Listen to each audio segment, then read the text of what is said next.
எப்படிப்பட்டதா இருக்கிறது என்பதை பற்றியெல்லாம் ரொம்ப அழகாக இந்த சங்கீதத்தில் எழுதியிருக்கிறார். 3ஆம் வசனத்தை வாசிங்க. கர்த்தரை நம்பி நன்மை செய், தேசத்தில் குடியிருந்து சத்தியத்தை மேய்ந்து கொள். ஒரு நீதிமான் என்ன செய்வான்? நிச்சயமாய் நன்மை செய்வான். அது எப்படி நன்மை செய்யணுமா? கர்த்தரை நம்பி நன்மை செய்யணுமா? ஒருவருக்கு நாம் நன்மை செய்கிறதுனால ஒரு நாளும் நாம் குறைவுபட்டு போகிறதே இல்லை. அதுதான் அவர் 25ஆம் வசனத்தில் சொல்லுகிறார் பாருங்க.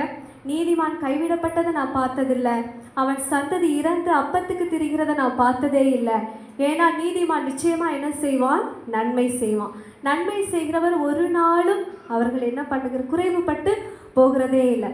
நன்மை அப்படின்னு சொல்லும்போது சிலருக்கு நம்முடைய நேரங்களை செலவு பண்ண வேண்டியது இருக்கும், சிலருக்கு அன்பு செலுத்த வேண்டியது இருக்கும், சிலருக்கு இரக்கம் காட்ட வேண்டியது இருக்கும், சிலருக்கு நல்ல ஆலோசனைகள் கொடுக்க வேண்டியது இருக்கும், சிலருக்கு சில நேரங்களில் சமாதானம் பண்ண வேண்டியது இருக்கும், சந்தோஷத்தை கொடுக்க வேண்டியது இருக்கும்.